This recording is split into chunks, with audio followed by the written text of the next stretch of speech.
darle gracias, mi Señor, por su inmensa misericordia y el gran amor que nos ha tenido hasta el día de hoy. Queremos suplicarle, Señor, no tome en cuenta nuestros pecados, confesamos nuestras culpas, Señor, reconocemos que hemos fallado, pero queremos pedirle que sea propicio a nosotros, Señor, y que no tome en cuenta nuestras iniquidades ante ustedes. Queremos suplicarle que nos asista, que su Santo Espíritu nos muestre las verdades de su palabra y que nos dé sabiduría e inteligencia espiritual para poder aprender, Señor, de ella y ponerla por obra. Pedimos estas cosas en Cristo Jesús. Amén. Bueno, estamos estudiando Efesios capítulo 1 y cuando estudiamos esta carta tiene como título La Iglesia en Cristo y Cristo en nosotros. Es un tema muy importante porque de hecho Pablo va a hablar de aspectos doctrinales en el capítulo 1 al 3. Del capítulo 4 al 6 son asuntos prácticos. Es decir, la carta está dividida en dos partes nomás. La primera parte va del capítulo 1 al capítulo 3. Pablo solo trata aspectos doctrinales. Y del capítulo 4 al 6 vamos a tratar asuntos prácticos, es decir, la vida práctica del creyente. Entonces Pablo, habiendo saludado a la iglesia en el versículo 2, y ahora comienza el cuerpo de la carta.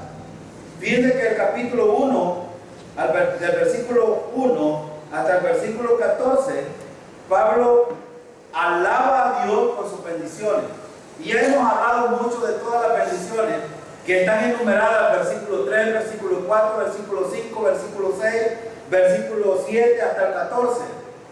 Habla de solo bendiciones espirituales en los lugares celestiales que los creyentes poseen ya en la posición en Cristo. Por eso la carta se titula La Iglesia en Cristo y Cristo en la Iglesia, porque de hecho esa posición es la que garantiza nuestras bendiciones espirituales. Y también Pablo presenta una lista de bendiciones espirituales que en su totalidad se enmarcan en una sola esfera, y en este caso que redunda en la salvación de los creyentes. Ahora, en el versículo 15 en adelante hasta el 23, Pablo va a hablar acerca de algunas cosas que son interesantes, y lo principal, Pablo ora a Dios en favor de los efesios, pero no solo a favor de los efesios, porque esta carta fue escrita a creyentes, y precisamente si hoy nosotros somos creyentes en Cristo, esta carta también nos compete a nosotros. Entonces Pablo va a hacer oración pidiendo conocimiento y poder. Versículo 15 del capítulo 1 de Efesios. Versículo 15 dice: por esta causa también yo, habiendo oído de vuestra fe en el Señor Jesús y de vuestro amor para con todos los santos, no ceso de dar gracias por vosotros, haciendo memoria de vosotros en mis oraciones. Entonces, un aspecto importante que necesitamos ver es que Pablo sabe que simplemente hacer una lista de bendiciones espirituales de lo que hizo en el versículo 3 hasta el 14 no basta.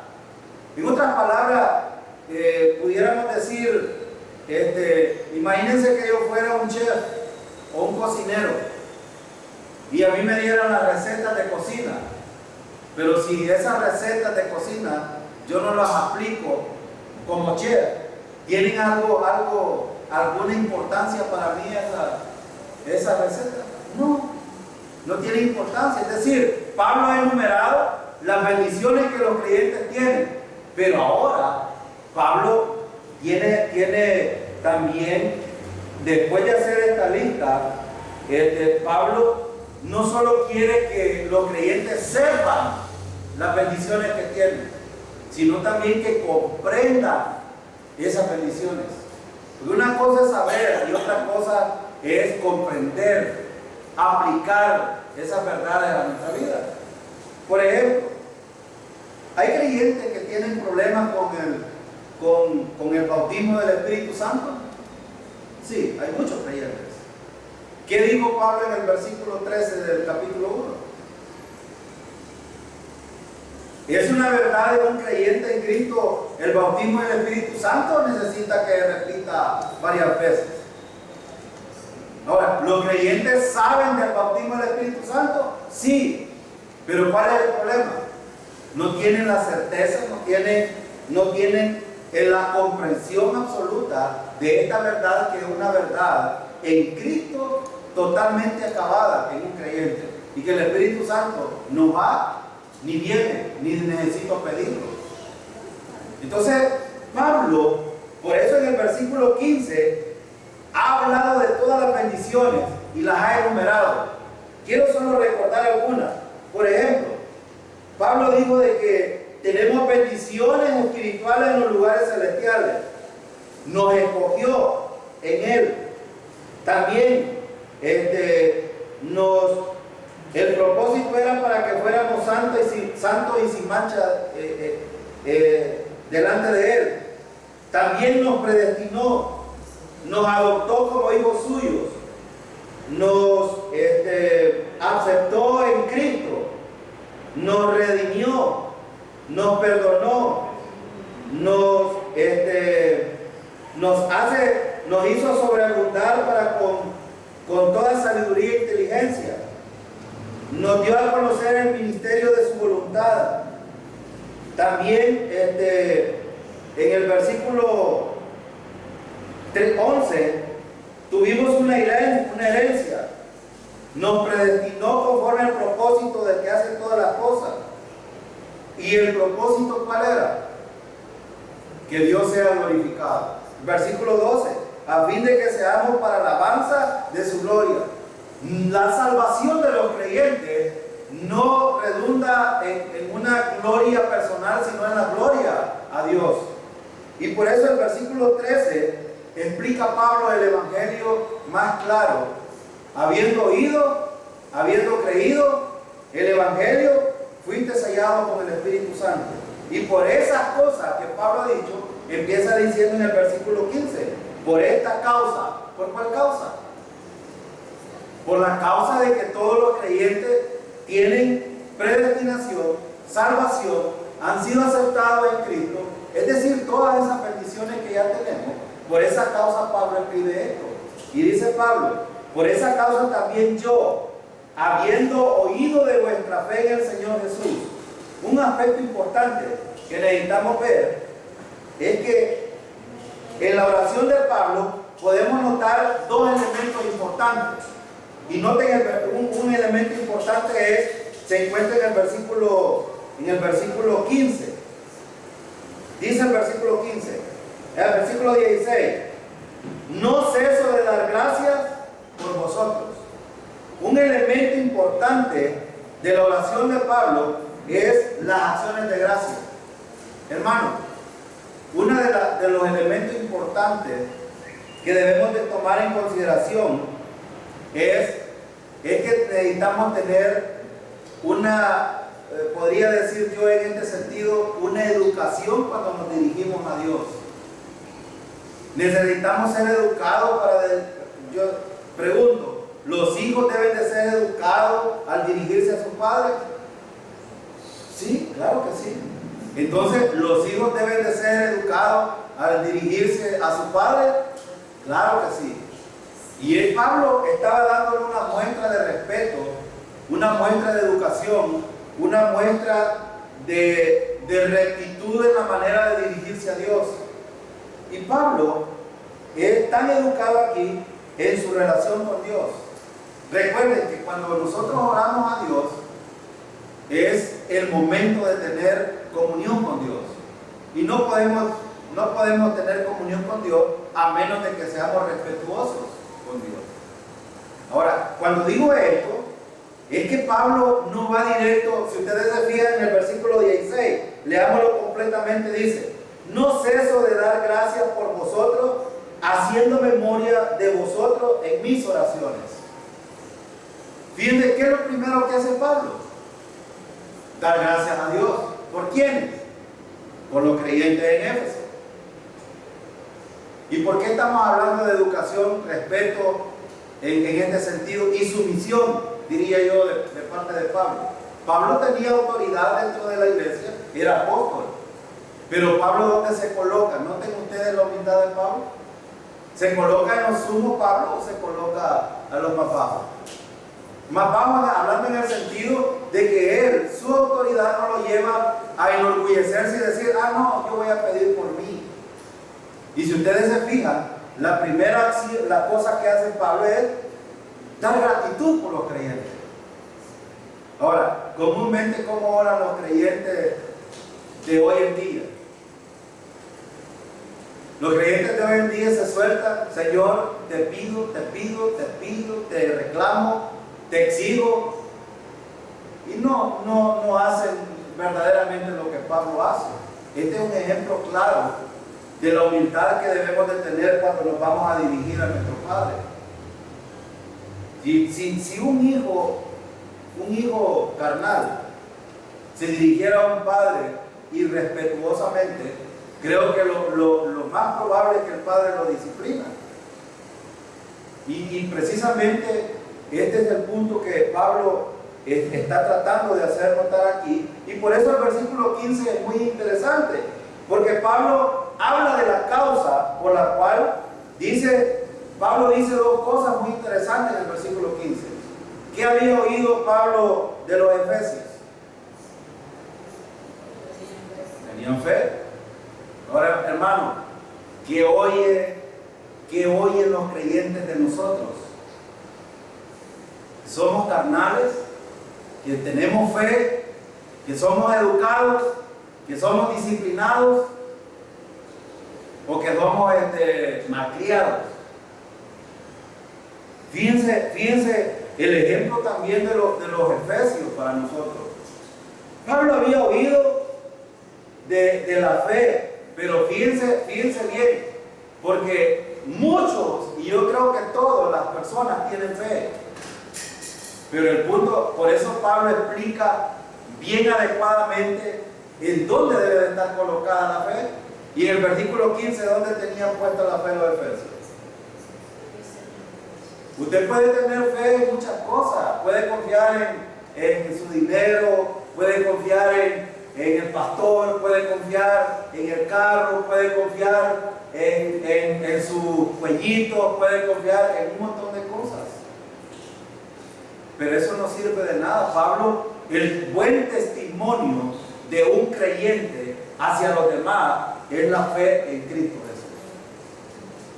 Y eso Pablo lo ejemplifica y dice, yo he oído de ustedes su fe en el Señor Jesús, pero también dice, y vuestro amor para con todos los santos. Ahora, es interesante dos cosas importantes aquí. Fíjense bien, fíjense en el versículo 15, hay dos cosas tan interesantes que encajan en la comunión con Dios. Si un creyente aprende a confiar en el Señor y tener comunión con el Señor, ¿qué va a reflejar ese creyente? Pues, el amor. Y por eso, hermano, que hemos dicho, bueno, yo no sé, pero no he hallado un versículo que a mí, en lo personal, no me muestre que el deseo de Dios es que los creyentes aprendamos, pero no solo eso, que comprendamos el por qué Él nos ha bendecido espiritualmente, sino ¿para qué? Para que nosotros comprendamos que la comunión con Dios es muy importante en la vida de los creyentes. Porque de otra manera, ¿cómo estarían los creyentes en las iglesias? Hace unos días, bueno, el lunes que recién entramos a trabajar, mi compañera, tengo una compañera que ha andado de iglesia en iglesia.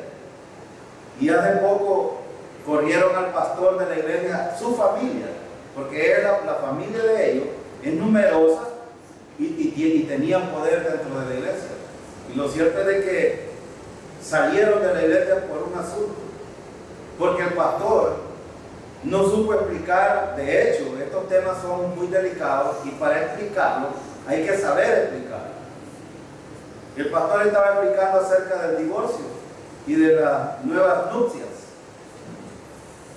Y ella me llegó diciendo, ¿vas a creer que el pastor estaba predicando de que los creyentes se pueden divorciar, pero que se pueden volver a casar?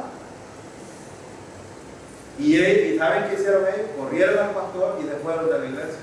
Y dividieron la iglesia. Y le digo yo, ya leíste en la Biblia que no es el pastor el que está diciendo eso, sino que la Biblia lo aprueba. Eso significa y le digo yo, ustedes son legalistas. Y el legalismo, ustedes dicen lo que ustedes piensan, pero no lo que la Biblia enseña. ¿Y por qué digo esto? ¿Por qué traigo a la memoria esto? Porque si una iglesia no aprende a depender del Señor, lo que se va a ver precisamente reflejado es esto: pleitos, disensiones, envidias, avaricia y todo este tipo de cosas. Son contrarias al amor. Y el amor que estaban mostrando estos creyentes, no crean ustedes que era el amor filial o el amor de hermanos. Era un amor que provenía ¿de qué? De la comunión con el Señor. ¿Y cómo se llama ese amor? ¿Y qué es el amor ágape? El amor ágape es el que hace hacia otra persona el beneficio a pesar de que no lo merezca. Si tan solo nosotros pudiéramos amarnos con ese amor ágape, hermanos, habríamos, bueno, de hecho la Biblia dice, Pablo ha escrito que el cumplimiento de la ley es ¿qué? El amor. ¿Por qué? Porque si uno aprende a amar a los demás, no creen que todas las cosas se van a cumplir. Voy a ver a mi hermano, es verdad, no se lo merece, el hermano es terco, es testarudo, es esto y lo otro, y usted puede hacer una lista, pero necesito amarlo. Tiene que lo dije, debo amarlo, ni dije otra palabra, no, que necesito amarlo. Debe de ser una necesidad de un creyente buscar la comunión con el Señor y amar al otro hermano. Y Pablo está precisamente hablando de estas cosas aquí. Este espíritu de agradecimiento que lleva a Pablo a hacer esto es precisamente por eso, por el testimonio que los efesios estaban dando. Ahora, note el versículo, quiero que vea usted en el versículo 15 otra cosa. Miren el versículo 15. Dice, vuestra fe en el Señor Jesús y de vuestro amor para con todos. Aquí hay una cosa interesante. ¿Verdad que no dice, yo debo de amar a algunos? ¿A quiénes hay que amar, hermano? A todos. Vea, no lo digo yo, el versículo lo dice. Y cuando entonces no aprendemos a amar a todos los creyentes, porque cuando dice santo, está hablando de verdaderos creyentes en Cristo. Por eso habló de la posición primero. La fe estaba colocada en Cristo Jesús, en esa posición en el Señor. Entonces no debe de haber exclusión del amor. Por eso es que cuando la Biblia, hermano, nos exhorta, necesitamos aprender de que no debe de haber exclusión entre la iglesia. Algo importante que necesitamos aprender. Por eso empecé diciendo que el tema principal de esta carta es la iglesia en Cristo y Cristo en la iglesia. ¿Qué significa esto?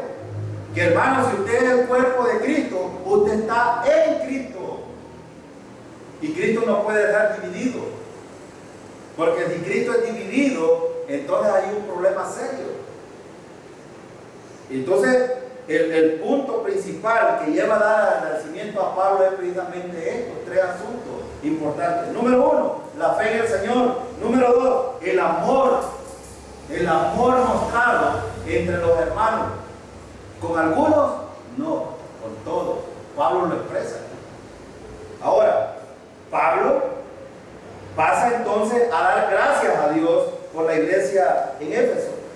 Y fíjense bien, ¿de qué da gracias a Dios Pablo aquí? Fíjense el punto importante aquí, cómo se refleja De hecho, lo que Pablo dice en el versículo 15, y por qué él da acciones de gracias al Señor por los efesios. ¿Qué era lo que más se evidenciaba en los efesios aquí, según el versículo 15? ¿Qué se evidenciaba? Fíjense bien. Primero, ¿hacia dónde apunta Pablo? Relación vertical denota relación horizontal. ¿Qué es lo primero en la vida de un creyente? Aquí es donde se desenfocan muchos creyentes. Ellos dicen, no, a mí me interesa, a veces, algunos no, a mí me interesa la relación con algunos. Pero no puede usted excluir al cuerpo de Cristo. No puede decir, ese dedo de Cristo no me parece, porque lo tiene todo chueco. Y si el cuerpo de Cristo estuviera manchado como mi cara, no, dice, es muy manchado, a mí no me parece. Realmente Cristo sería así, hermano. Pero algunos lo hacen. Algunos lo hacen así. Y por eso se desenfoca, porque algunos están interesados en la parte horizontal y no la parte vertical. Y el otro extremo es, no, dicen algunos, a mí me interesa la parte, la relación con Dios, aquí no me interesa nada. Pero notan ustedes el asunto que Pablo está tratando. Pablo dice, los efesios tienen una verdadera relación vertical y se nota en el amor entre los unos y los otros. Y esto es lo que Pablo está diciendo. Necesitan comprender entonces por qué Dios los ha dotado de muchas bendiciones.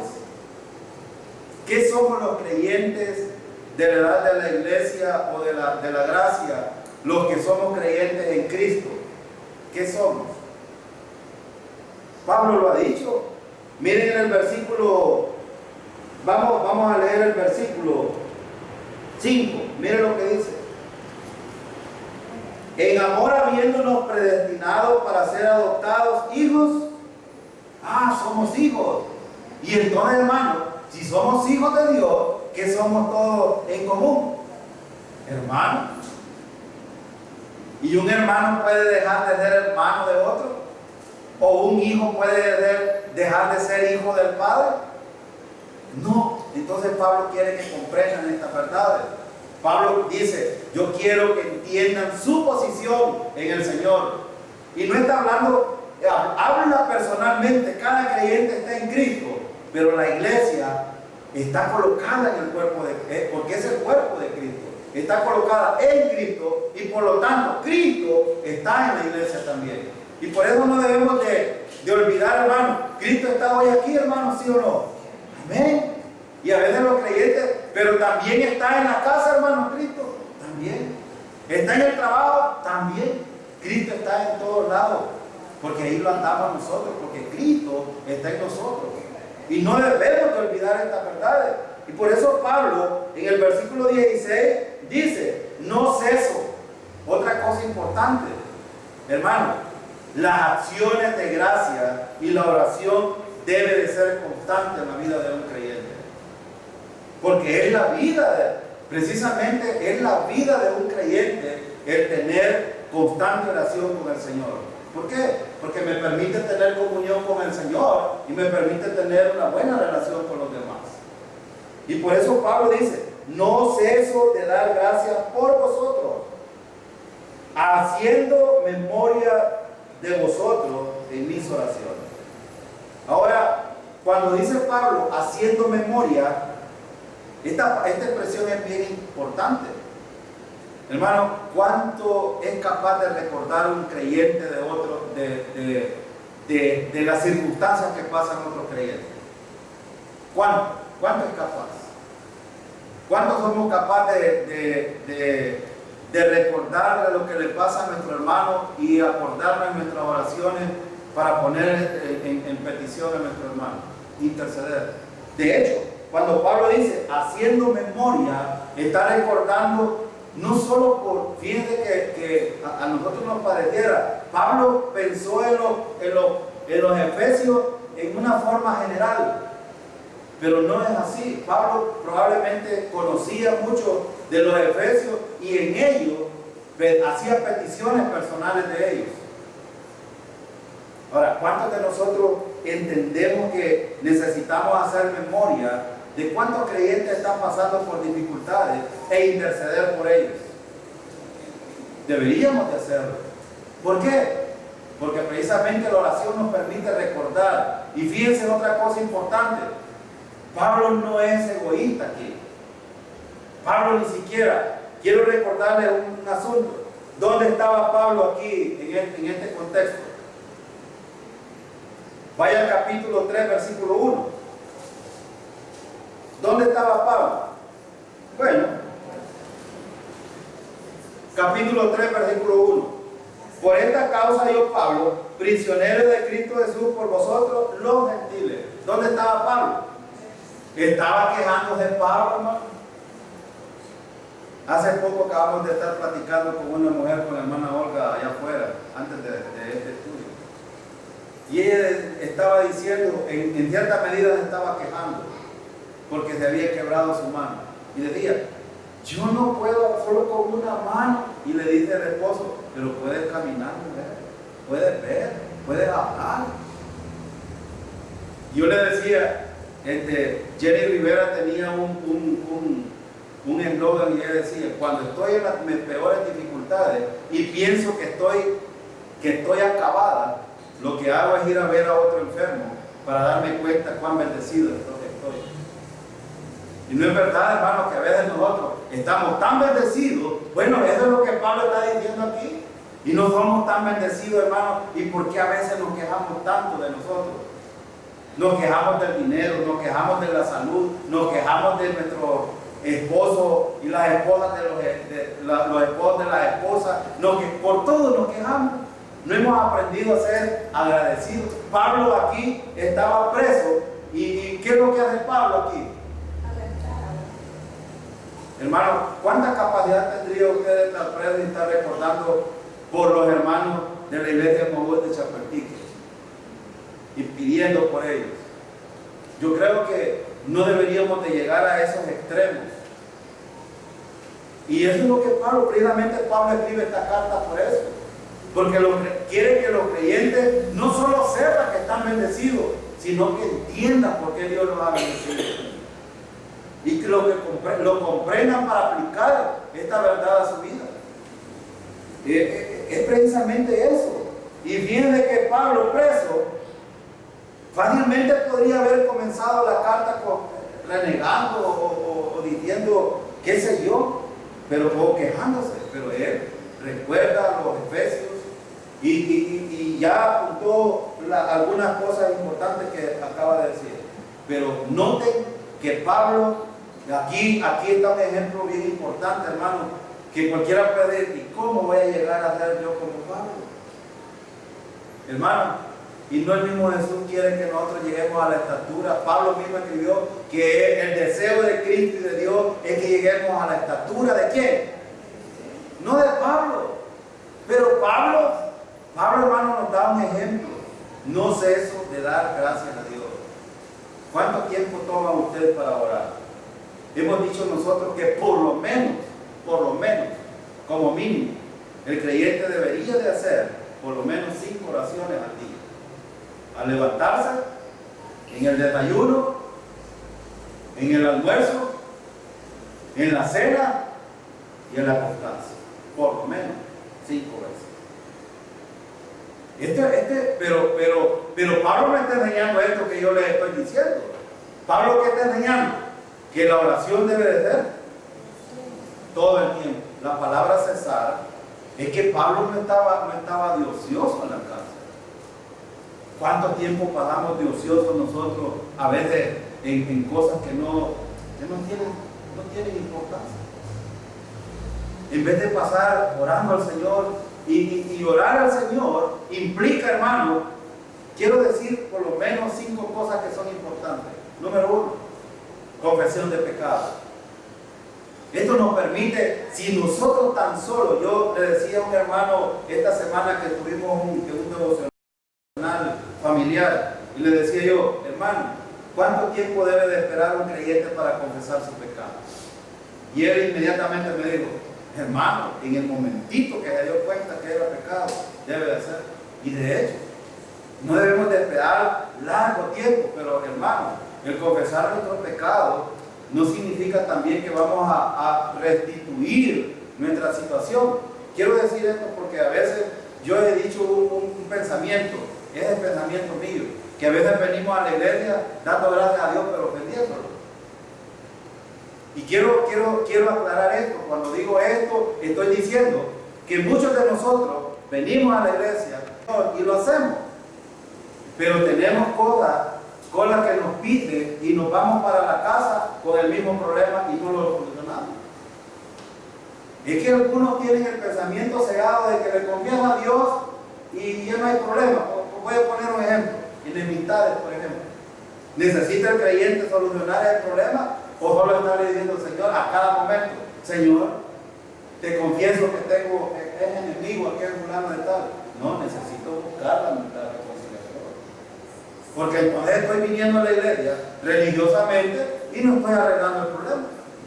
¿Qué pasa con los creyentes que son desobedientes y no quieren bautizarse o no quieren tomar la cena del Señor? Yo lo he dicho con libertad. ¿Qué pasa con aquellos que están acompañados pero no quieren casarse? ¿Qué pasa? Están en esta misma situación. Y pueden estar todo el tiempo, Señor, te confieso que estoy en este pecado, pero ¿y qué pasa cuando se va para la casa? ¿Qué pasa cuando anda? Tiene el mismo problema. O sea que la confesión de pecado, Dios mismo debe de libertarnos de esta situación y nosotros buscar solucionar ese conflicto y ese problema que tenemos. Confesión de pecado, gratitud, exaltación a Dios, intercesión por los otros hermanos y por último, si nos queda tiempo, peticiones personales por nosotros. 5 cosas que por lo menos deben de tener una oración. Ahora, es muy interesante lo que vamos a ver, versículo 17, miren lo que dice. Versículo 17. ¿Cuál es el propósito? Hermanos, vean el propósito. Cuando encontramos en la Biblia ese para, es muy importante aquí. El propósito de que Dios, de que Pablo estuviera intercediendo por los hermanos era este. Miren el versículo 17. Para que el Dios de nuestro Señor Jesucristo, el Padre de gloria, os dé espíritu de sabiduría y de revelación en el conocimiento de ¿quién? De Él. Entonces, hermanos, ¿qué entorpece la sabiduría de un creyente? ¿Qué entorpece? Todo lo que no es espiritual entorpece aún la sabiduría de un creyente. Porque es que hay creyentes, habemos creyentes, voy a incluirme, tomamos malas decisiones a veces, sabiendo que a veces las malas decisiones son malas precisamente, valga la redundancia. ¿Por qué? Y cuando digo esto, precisamente estoy hablando de todo lo que marca la vida de un creyente. Pero Pablo dice aquí, el propósito de la intercesión de Pablo, fíjense que yo por eso no entiendo lo de la prosperidad. Porque Pablo no estaba afanado aquí pidiendo carros, pidiendo casas, pidiendo trabajo, Pablo no estaba. No estoy diciendo de que pedir trabajo, pedir salud y esas cosas no. ¿Cómo no? Usted puede hacerlo y pedirlo. Pero no es la prioridad de Dios, inclusive no es la prioridad. Algunos de nosotros vamos a vivir amolados con enfermedades hasta que el Señor venga, a lo mejor. O hasta que el Señor nos lleve. Y de hecho, ustedes se fijan, la mayoría de los creyentes que mueren, ¿de qué mueren? Mueren porque así, por arte de magia o por alguna enfermedad. Generalmente siempre todos mueren por alguna enfermedad. Ahora, pero el enfoque de Pablo, ¿qué es? ¿Lo material o lo espiritual? Pablo está enfocado en la vida espiritual. Hermano, ¿en qué debe de enfocar el creyente entonces? Vida espiritual. ¿Qué debe de pedir cuando usted se acuerde de mí en sus oraciones? Pida por sabiduría e inteligencia espiritual para los líderes. Hay otras cosas que nosotros nos tienen amolados, sí, pero es prioridad para nosotros la vida espiritual. ¿Sabe por qué? Porque de la vida espiritual se desencadenan muchas cosas. Y a veces inclusive nuestras enfermedades son espirituales, no son físicas. Y pareciera tedioso, pero algunos de nosotros, nuestras enfermedades son espirituales, no son físicas realmente. Entonces Pablo está enfocado aquí en la vida espiritual, y miren lo que dice, voy a sabiduría y revelación. ¿Qué quiere decir esto? Bueno, sabiduría, estos dos elementos no deben de ser interpretados como elementos místicos, porque algunos también se elevan, por ejemplo los gnósticos elevan estos términos a otras dimensiones. Sabiduría tiene que ver con principios prácticos y fundamentales. Es decir, ¿cómo puede aplicar usted la sabiduría que proviene de Dios cuando va a tomar decisiones? Cuando usted va a tomar decisiones. Quiero hacerle una pregunta, hermano. Cuando usted va a tomar una decisión, ¿sabe usted si es buena o es mala? ¿O no la sabe? Claro que sí. Claro que sí. Usted por eso es que nosotros no podemos ni siquiera, el diablo a veces se ríe de nosotros porque lo acusamos a cada momento. Es que el diablo me indujo. No, hermano. Por eso Dios puso nuestra conciencia. Tenemos conciencia. La conciencia misma nos dice lo que es correcto y lo que no es correcto. Pero la sabiduría y va más allá de eso, porque tenemos el Espíritu Santo. Y el Espíritu Santo es como un semáforo. Enciende luz verde cuando es correcto y luz roja cuando tiene que detenerse el creyente. Le dice, no es correcto. ¿Ustedes creen que a los que no toman la cena del Señor, el Espíritu Santo no les está diciendo, mira, tomad? Estoy seguro que le dice el Espíritu Santo, si es creyente. Si no es creyente, jamás le va a decir algo. Jamás. ¿Y qué de los que no se quieren bautizar y están en desobediencia con Dios? Lo mismo.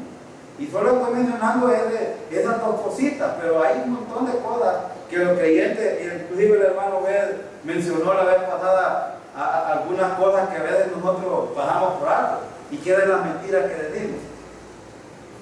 Hermano,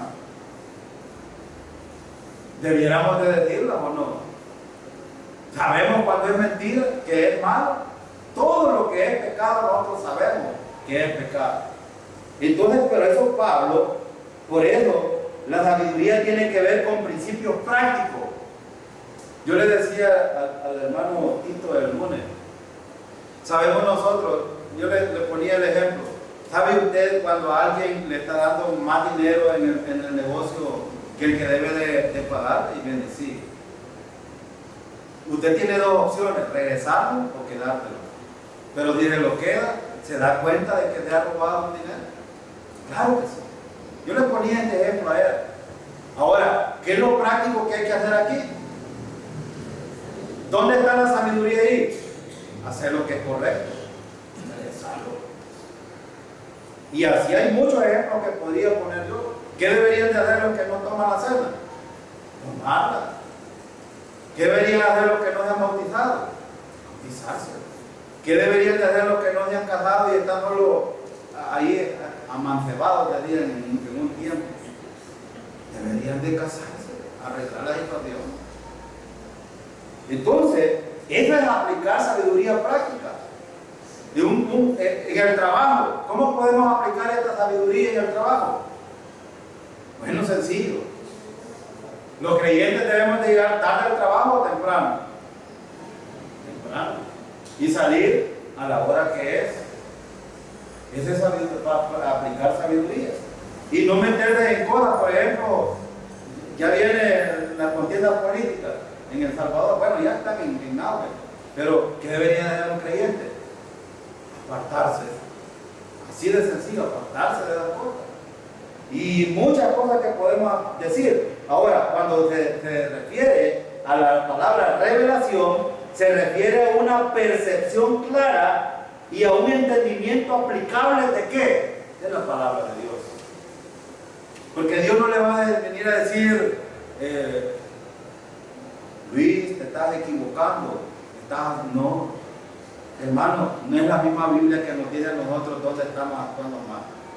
Claro que sí. Ese es precisamente lo que Pablo estaba pidiendo, que los efesios entendieran la palabra de Dios, la revelación. ¿Y cuál revelación tenían? De hecho, ellos no tenían mucho, aunque tenían todo el Antiguo Testamento y tenían parte de lo que Dios le iba revelando a Pablo, y esto iba hablando. Pero nosotros, hermanos, tenemos la revelación completa. Totalmente. Tenemos la revelación completa. Entonces, cuando se refiere a revelación, se refiere a una percepción clara y un entendimiento aplicable. La fuente divina y sobrenatural de ambas es el Espíritu Santo. Ahora, ¿cuál es el trabajo del Espíritu Santo ahora que nosotros somos creyentes y que mora en nosotros? ¿Cuál es la tarea de Él? Enseñarnos la verdad. Usted, hermano, no puede decir, el hermano me engañó, me dijo cosas que no eran correctas. Si usted va a la palabra, el Espíritu Santo le va a revelar la verdad de la palabra. De hecho, nosotros lo damos instrumentos, pero el Espíritu Santo es el que le va a decir a usted lo que es verdadero y lo que no es verdadero. Ahora, versículo 18. Miren lo que dice, termino el versículo 17. En el conocimiento de quién? De Cristo. Fíjense, ¿dónde está enfocado Pablo entonces? Necesitamos conocer a Cristo, hermanos, para poder conducirnos adecuadamente, totalmente.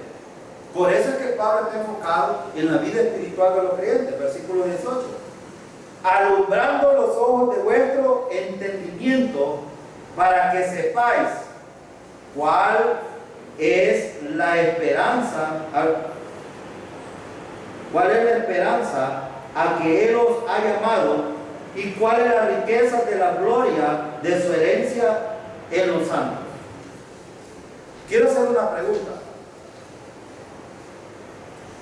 Pablo expresa aquí una palabra importante: alumbrando los ojos de vuestro entendimiento. ¿Cómo es que usted ha sido alumbrado? La pregunta. ¿Qué es lo que le alumbra a usted? ¿Palabra? ¿Qué dice el proverbio? Lámpara es a mis pies y lumbrera. Ahora, ¿para qué sirve una luz, pues? Para que nosotros podamos ver.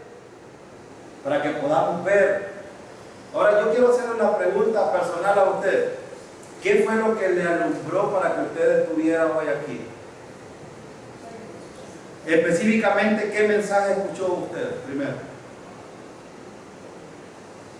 Pablo ha hablado de eso ya.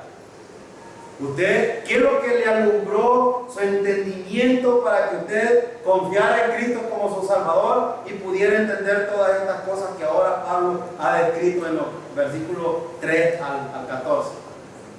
El Evangelio. Hermano, si usted no está escuchando el Evangelio, si no escucha el Evangelio en cualquier predicación, usted jamás va a ser alumbrado. Si usted escucha otro mensaje fuera del Evangelio, jamás va a ser alumbrado. Porque el Evangelio no solo es el que lo lleva a la salvación, sino que también lo conduce a la vida práctica también.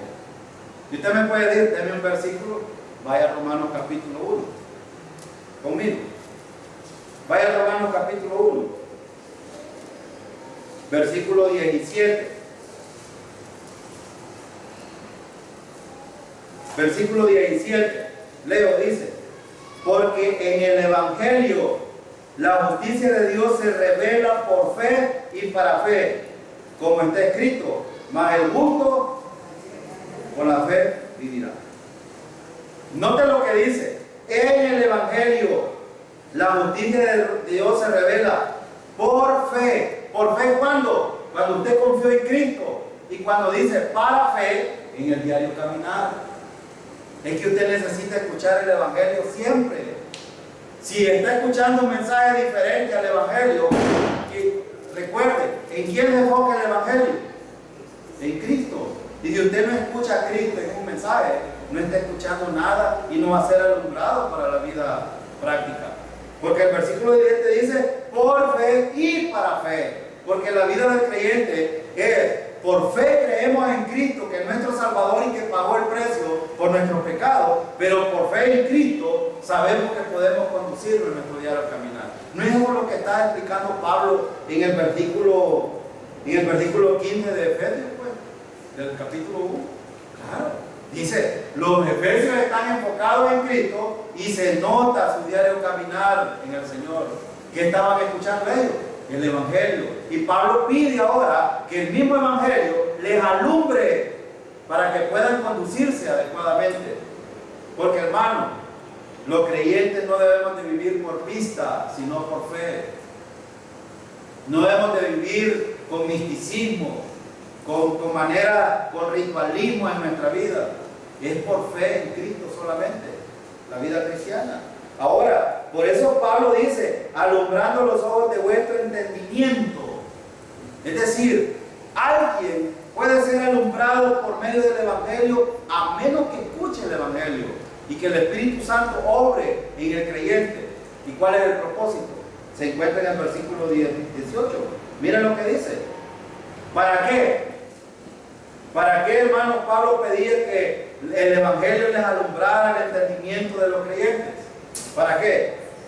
Para que sepan cuál es la esperanza a que Él os ha llamado. Hermano, yo le pregunto, ¿está enfocada en esta esperanza? ¿Usted sabe verdaderamente cuál es su esperanza? ¿Está totalmente asegurado en Cristo Jesús en esa esperanza? Y si yo le preguntara hoy, si usted muriera hoy, ¿está totalmente seguro que va al cielo? ¿100% seguro? Ojalá que lo que escuchen este video esté totalmente 100% seguro, porque es lo que está diciendo Pablo aquí. ¿Cuál es nuestra esperanza? ¿Nuestra esperanza se encuentra aquí? No, por eso Pablo dice, sus bendiciones están ¿dónde? En el cielo. Y por eso habló primero Pablo de esas cosas, para que los creyentes no desenfoquen. Ahora, mientras estamos en este cuerpo, hermano, necesitamos trabajar, necesitamos alimentarnos, necesitamos hacer todo lo que humanamente necesitamos hacer, pero enfocados en el Señor, no separados del Señor. Esto es lo que Pablo está enseñando aquí. Pablo está diciéndole, para que el creyente pueda comprender todo lo que Dios ha hecho a su favor y cuán precioso es el Señor Jesucristo, el creyente necesita la ayuda de Dios. Hermano, recordemos esto, los creyentes necesitamos de Dios, somos necesitados. ¿A quién está acudiendo Pablo aquí, pues? ¿Podía Pablo ayudar a los efesios? Sí, en cierta medida, enseñándoles la palabra, pero ¿es totalmente seguro que el enseñar la palabra va a ser efectiva en todos los creyentes? No, no. Yo estoy 100% seguro de que más, y le he escuchado al hermano Ben decir muchas veces, que algunos de los que vienen a esta iglesia vienen como turistas.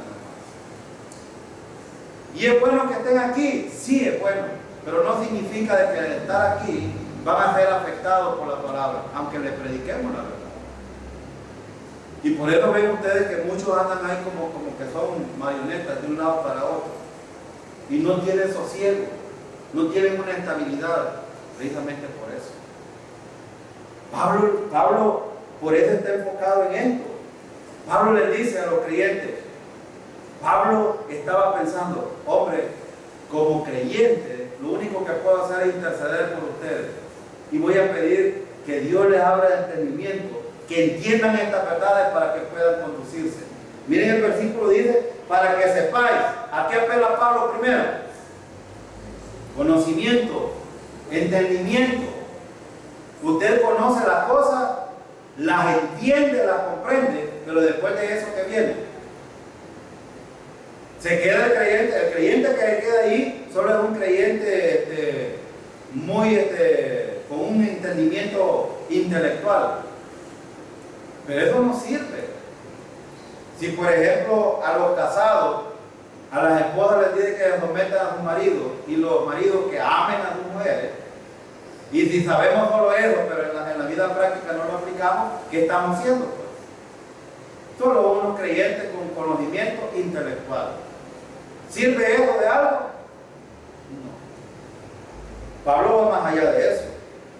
Fíjese, Pablo dice por eso, ¿cuál es la esperanza a que Él los llamó? Hermano, ¿cuál es la esperanza a la que nos ha llamado Cristo? La vida eterna, las bendiciones espirituales, galardones en el cielo, servicio en el futuro, alabanza al Señor.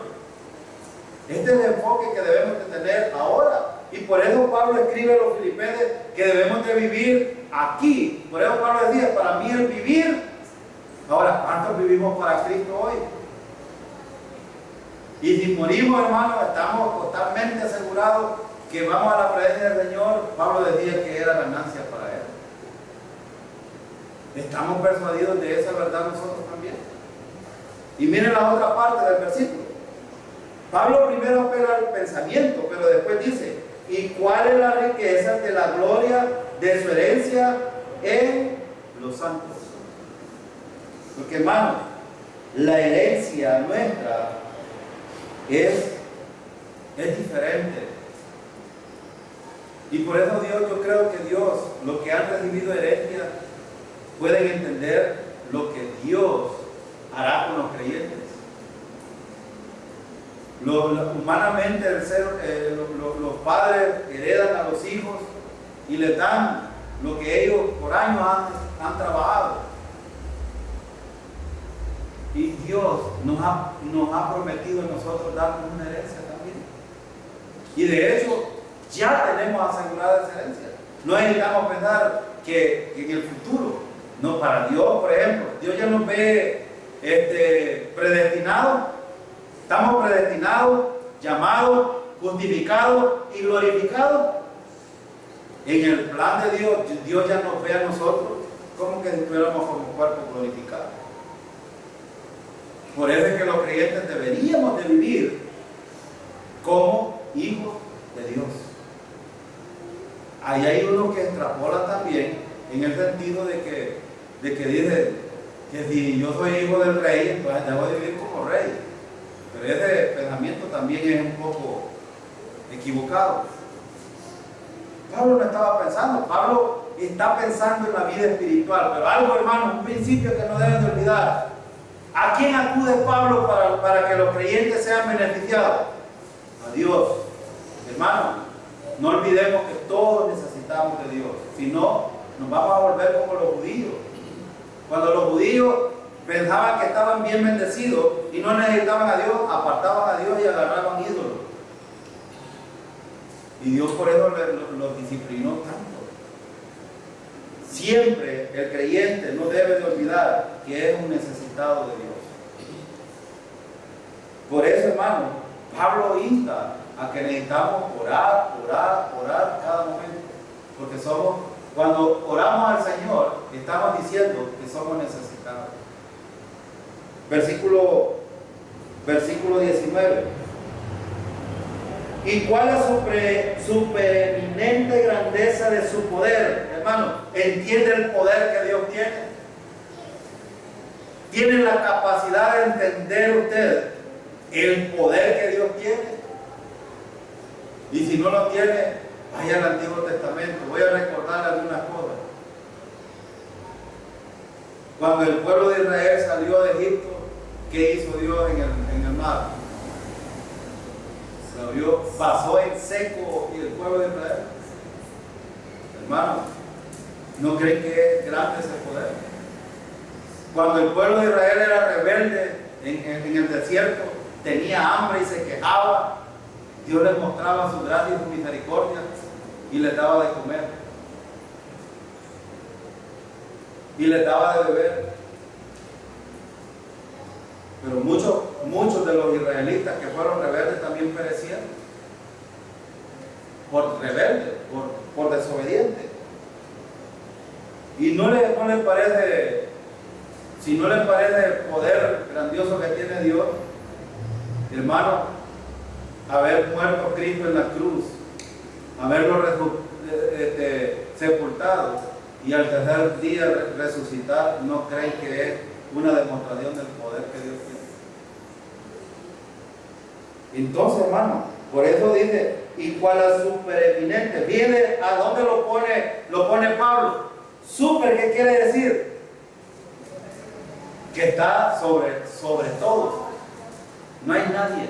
Entonces, ¿cómo podemos pensar nosotros que hay algo más allá de algunas cosas que pueden solucionar las cosas? Y aún la vida, hermano, depende de Dios. Si Dios quisiera en este momento, nos enfumamos nosotros como cualquier cosa. Aún el ser humano depende. Por eso yo siempre tengo este pensamiento, porque es bíblico. Los creyentes y la humanidad depende de Dios. ¿Quién provee el aire que respiramos? ¿Y por qué el ser humano entonces se vuelve independiente? ¿Ven? Por eso Pablo enseña el principio que los creyentes necesitamos seguir dependiendo de Dios. Seguir dependiendo de Dios.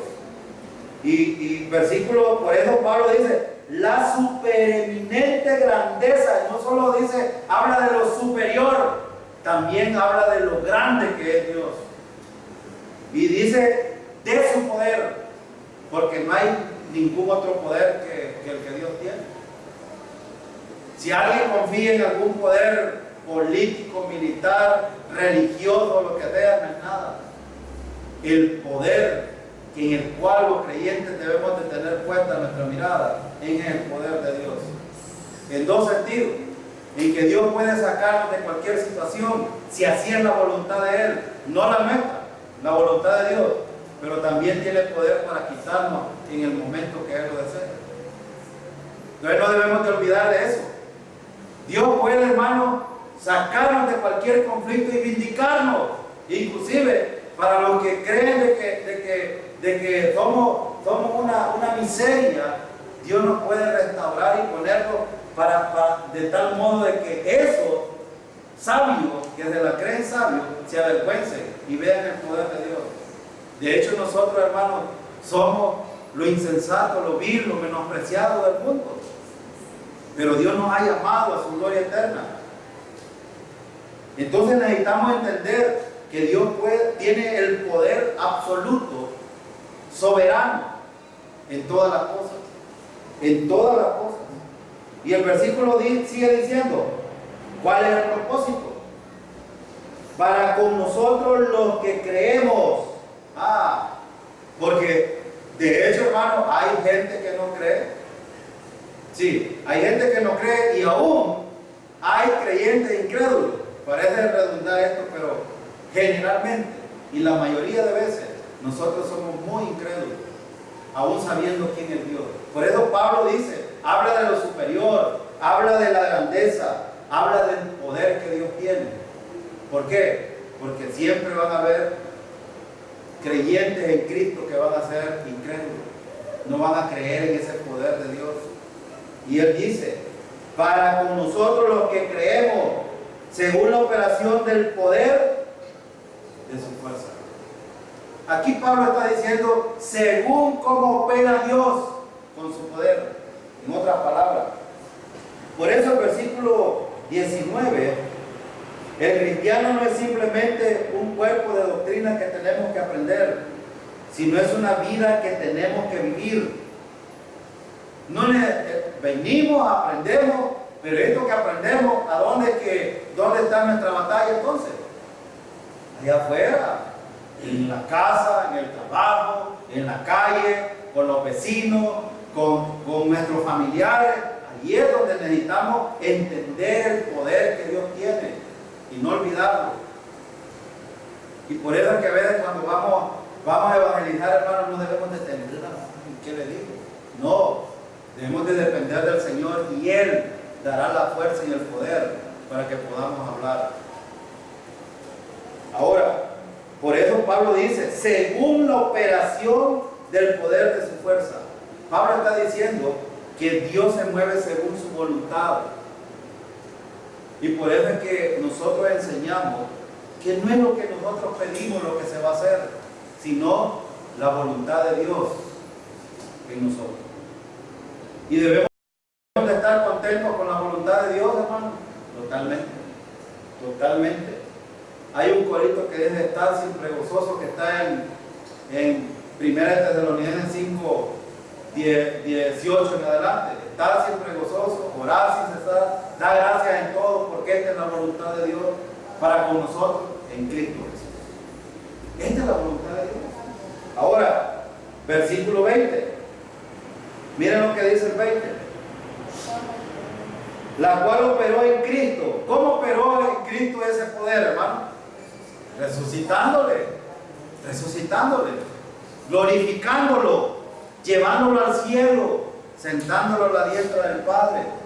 Y cuando decimos sentándolo, es porque ya nada queda más que hacer por el pecado. Ese es el poder de Dios. Eso es lo que Pablo quiere que entienda. Y por eso dice, la cual operó en Cristo, resucitándolo de los muertos y sentándolo a su diestra en los lugares celestiales. Este sentándole es tan interesante, hermano, que debe de proveernos gozo, paz, tranquilidad a nosotros. ¿Por qué? Porque, hermano, la gente que quiere salvarse por obras o por cualquier otra cosa está ansiosa y angustiada, luchando. Pero nosotros, ¿cómo estamos, hermano? Descansando en el Señor. Tenemos paz para con Dios. Estamos tranquilos porque estamos asegurados en Cristo totalmente. Por eso Él está sentado a la diestra del Padre. ¿Y qué está haciendo ahí? Abogando por nosotros. Abogando. Ahora, Él no está totalmente no haciendo nada. De hecho, la obra por el pecado fue terminada en la cruz. ¿Pero qué prometió Él que iba a hacer? Preparar morada para nosotros, intercede por nosotros, nos defiende ante Satanás y los que nos acusan, etcétera, etcétera. Versículo 21. Y mire la grandeza de Dios, y por eso es que, hermano, la gloria en esta noche sea para el Señor. Miren lo que dice el versículo 21. Sobre todo principado y autoridad y poder y señorío y sobre todo nombre que se nombra, no solo en este siglo, sino también en el venidero. ¿Qué está diciendo Pablo aquí? Que Él está por lo sumo, sobre todo. Es decir, por eso es que Pablo escribió Romanos 8, es un pasaje muy bueno para estar confortado en el Señor. Ni lo alto, ni lo profundo, ni lo porvenir, ni ninguna otra cosa creada nos podrá separar del amor de Dios que es en Cristo Jesús. Hermano, la gente que todavía no tiene seguridad eterna está pensando y que puede ser poseída por los demonios y que el Espíritu Santo puede salir de ellos y que necesitan pedirlo y que si no hablan en lengua no tienen el Espíritu Santo y que si esto y lo otro no tienen seguridad. Pero ¿qué dice el versículo 21? Él está sobre. Entonces, y si nosotros, hermanos, estamos en Cristo, ¿qué significa eso? Hermano, que también nosotros ya no tenemos, nadie tiene potestad sobre nosotros. Este cuerpo lo puede matar cualquiera, es verdad, pero el alma y el espíritu nadie tiene potestad ya sobre nosotros. Amén, hermano. Amén. Y eso es lo que está explicando Pablo aquí. Miren, le dice Pablo, tienen que entender, tienen que comprender esto, que ya un demonio ya no los puede poseer, porque tienen el Espíritu Santo. Juan escribió, mayor el que está en nosotros que el que está en el mundo. Y tenemos a Cristo. Y si Cristo en nosotros y nosotros en Cristo, entonces ¿quién contra nosotros? Pues, para resumir lo que Pablo decía. Entonces, hermano, ni ninguno, es decir, ni Satanás tiene potestad sobre nosotros. Puede influenciarnos a hacer lo que no es correcto, sí. Los demonios pueden influenciarnos, sí, pero no pueden poseernos. Pero aquí está aquí está la capacidad que proviene de Dios. Y por eso Pablo hablaba, mi comunión con el Señor, mi relación con los demás. Cuando aprendemos a tener comunión con el Señor, hermanos, van a venir problemas serios al creyente. Y por eso es que a algunos no nos gusta la comunión con el Señor, porque nos ataca el enemigo, nos ataca los problemas, vienen pruebas, vienen toda clase de circunstancias. Pero ¿saben qué? Cuando estamos fortalecidos en el Señor, en comunión con el Señor, es cuando podemos enfrentar la batalla espiritual que tenemos. Y el Espíritu Santo pelea con nosotros. Ahora, termino con el versículo 22 y 23. Y miren lo que dice, empieza Pablo en el 22. Y sometió todas las cosas bajo sus pies. ¿Qué significa esto? Sometió. ¿Qué es someter? Es ponerlo bajo autoridad. Y dice todas las cosas. ¿Y todas las cosas qué? La hechicería. Una persona que cree en Cristo, hermano, ya no debe de estar pensando que está endemoniada, porque todas las cosas han sido sujetas por el Señor. La sujetó, la sometió todas las cosas bajo sus pies y la dio por cabeza sobre todas las cosas a la iglesia, la cual es su cuerpo, la plenitud de aquel que todo lo llena en todo. El intento primario de esta carta es mostrar a la iglesia como la presente y física presencia de Cristo. ¿Qué es que estaba diciendo Pablo aquí? Por eso decía yo, Cristo en nosotros y nosotros en Cristo, porque Pablo quería mostrar que Cristo permanece en cada creyente. Cristo permanece en el cuerpo, que es la iglesia. Y la iglesia tiene que estar llena con Él, por el Espíritu Santo. Llenarse significa, hermano, tener otra vez esa íntima comunión con el Señor. Tener comunión con el Señor.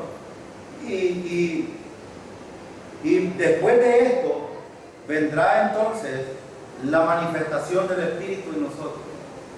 Separados de Cristo, hermano, nosotros nada podemos hacer. Por eso Él sometió todas las cosas bajo los pies y lo dio por cabeza sobre todas las cosas a la iglesia. Hermano, la iglesia tiene autoridad.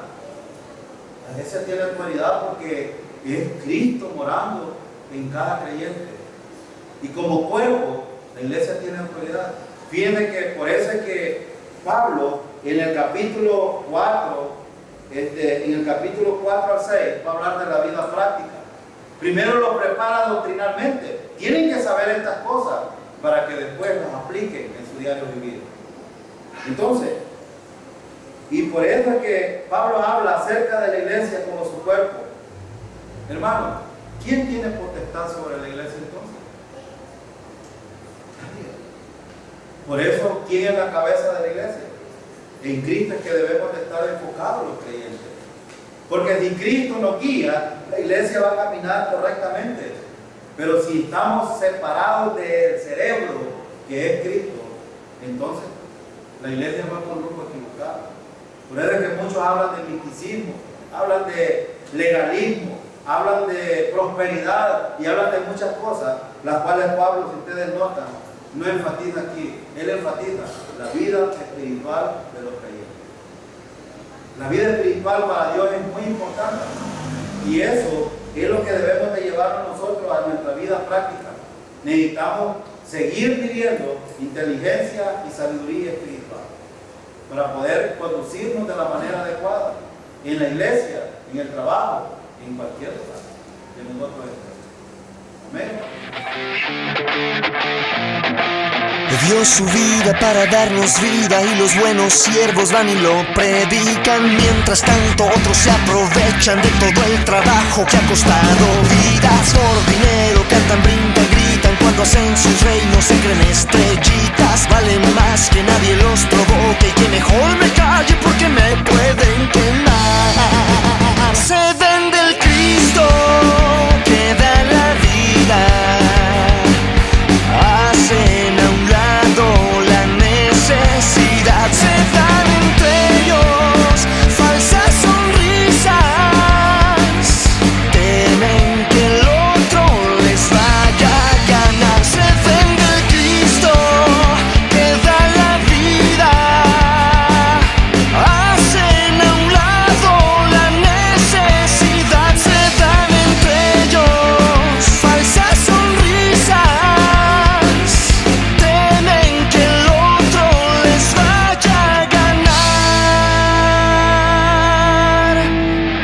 dio su vida para darnos vida sin vendernos nada. Gracias, Jesucristo.